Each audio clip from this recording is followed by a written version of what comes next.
Hi, Editing Kate here. If you've never seen my face before, hi. No.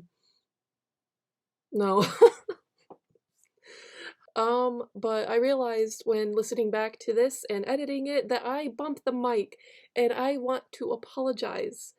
It seems like I have to apologize in many of my videos because I am a fidgety mess and recording voiceovers is very hard for me. But I hope you all can enjoy this video for what it is. And I'm really glad I had the opportunity to collab with Stay Up Late Productions. And I am sorry if the bumping of the mic is very distracting and very hard to listen to. I tried to edit it out as best I could, but there are some portions where it was kind of impossible to edit out. And I liked the way that most of it sounded, so that's why I did not want to redo my audio, even though I probably should have. I don't know. I'm continuing to learn as I continue to make videos, so I just hope you guys bear with me, and I am very grateful for your support and the love that I get, so thank you, and I hope you guys enjoyed today's video. Is a French-Canadian puppet show created by Christine Rosen that originally aired in Quebec, oh my lord, that is a hard word to say.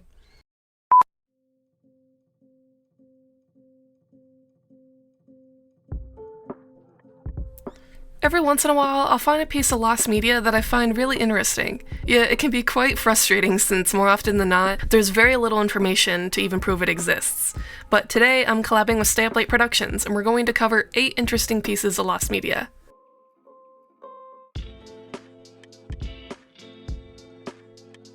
Big Bug Man is an animated superhero film that starred Brendan Fraser and was set for release in 2006. Marlon Brando was also part of the cast.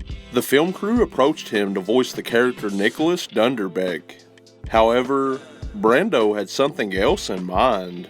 He wanted to voice a woman named Miss Sour.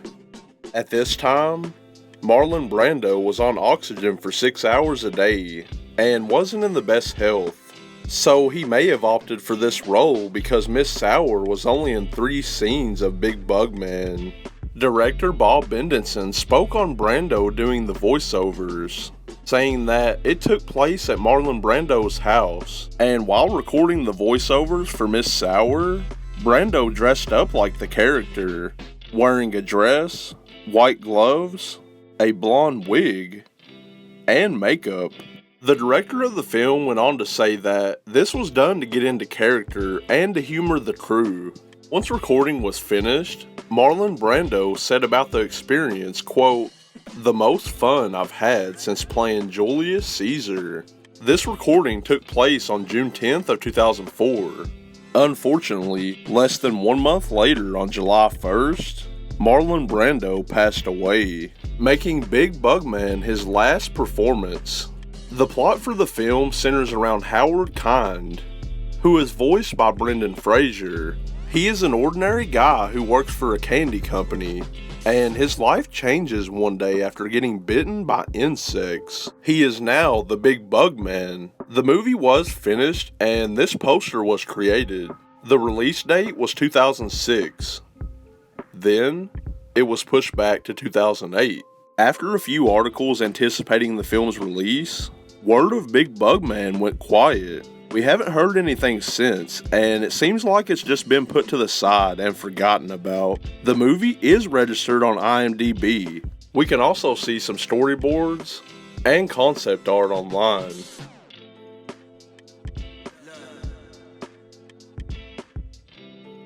Catbot is an animated comedy series that was created by Disney and the production company Funny Garbage. It was set to air in 2005 on the Disney Channel.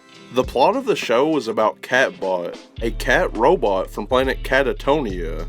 She is sent to Earth to study, and disguises herself as a foreign exchange student named Katerina Botinsky. While on Earth, Catbot gets to experience a new life, making friends and having fun. She becomes best friends with Junior Libor, and this is the only person that knows she is really a cat robot. The show is based on a web cartoon and comic book created by Angela Martini. This was a great opportunity for this well-made series to expand on a major platform, but during production, things didn't go so well.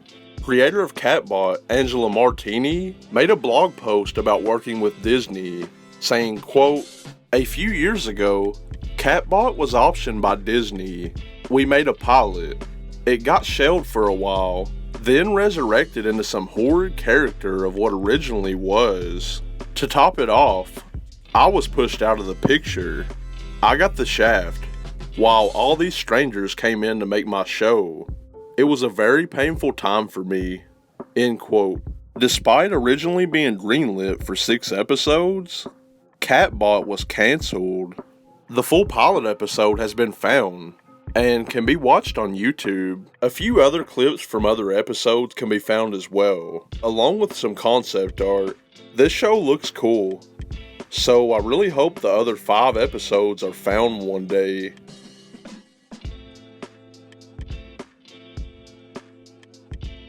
Hardcore is a run-and-gun platformer game that was made for the Sega Genesis, Sega CD, and the Amiga. Set for release in 1994, the game was previewed earlier that year and gamers enjoyed the demo.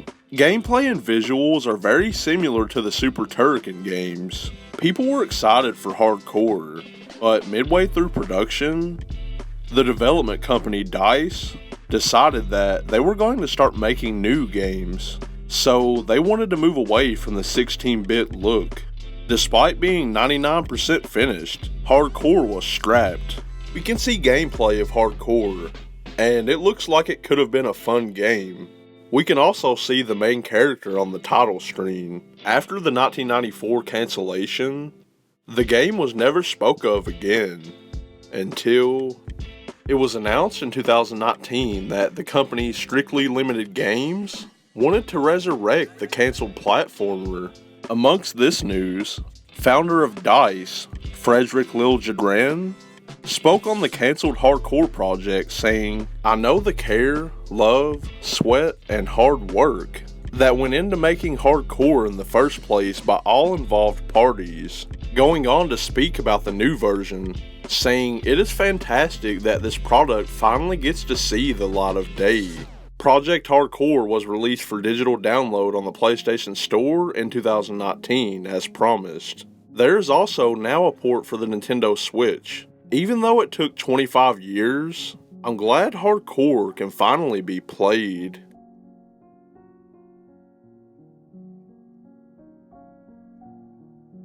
Drew Carey's Green Screen Show is a improv comedy sketch show that was created in 2004 and aired on the WB.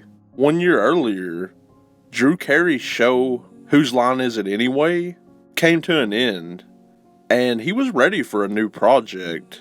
During this new show, Carey was the host, and guests would come on performing improv comedy through different games in front of a green screen. Games like sound effects, where members of the audience would make sound effects for the 2 guests that were doing the comedy sketch. Another game that was a favorite on the show is called Fill in the Blank.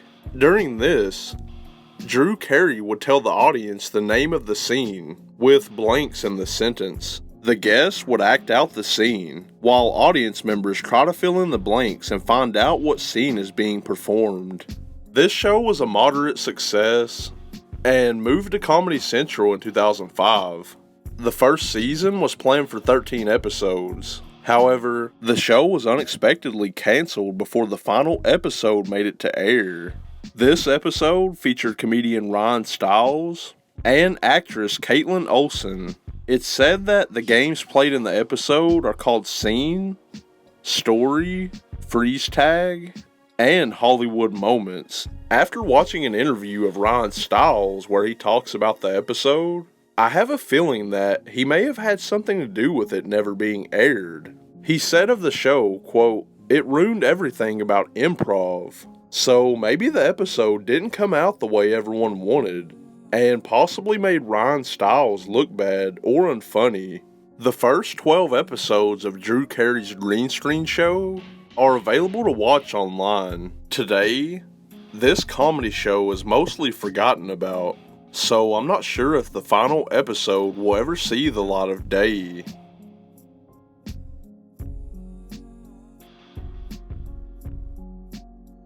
Kitty Cats, or Pacha et les Chats, is a French-Canadian puppet show created by Christine Rosen that originally aired in Quebecois French for Télévision de Radio Canada in 1991 for 196 episodes. It soon after got an English dub for TLC's Ready Set Learn block and TVO in Canada. It featured 3 main characters, 2 kittens named Tango and Ricky who live inside of the house, and a puppy named Charlie who lives in the backyard. The trio meet every day to play and make up stories. While the show was popular, it had a very limited home release of 4 VHS tapes that only contained 4 episodes each. This led to most episodes of the show being lost.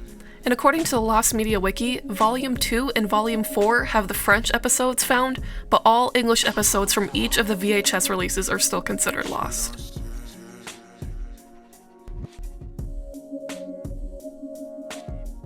Jetsons the movie by Hanna-Barbera was released in 1990, based on the famous 1962 cartoon that had a final season in 1987. The movie and series revolved around a futuristic family sharing the same name on their day-to-day life. In the film, the song Gotcha was used during a scene transition, but never appeared on the release soundtrack. The song is said to be written by Tim James and Steve McClintock and performed by Steve McClintock and Garmbial. What's interesting is that the song appears second in the credits after the main theme, yet the song has remained lost for almost 30 years.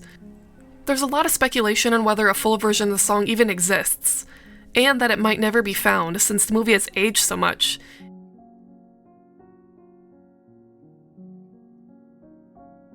Leader Dog is a short-form animated series by Larry Schwartz that aired on Nicktoons from 2004 to around 2008 with 13 episodes. The show centered around Leader Dog, who is voiced by Schwartz, as he's abducted by aliens from planet Z-Med working under their king Adrian. Their task was to find Earth's leader, and they thought that the dog fit the bill, so they abducted him.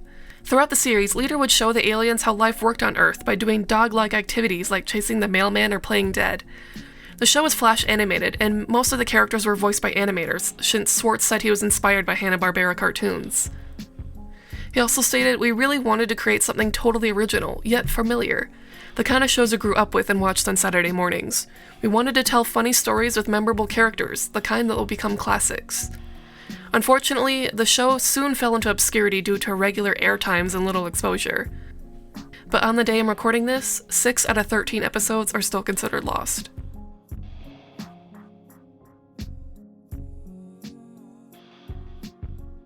Restaurant City was a Facebook game by Playfish that launched in 2009 that was shut down on June 29, 2012, after the development company was bought by everyone's favorite company, Electronic Arts.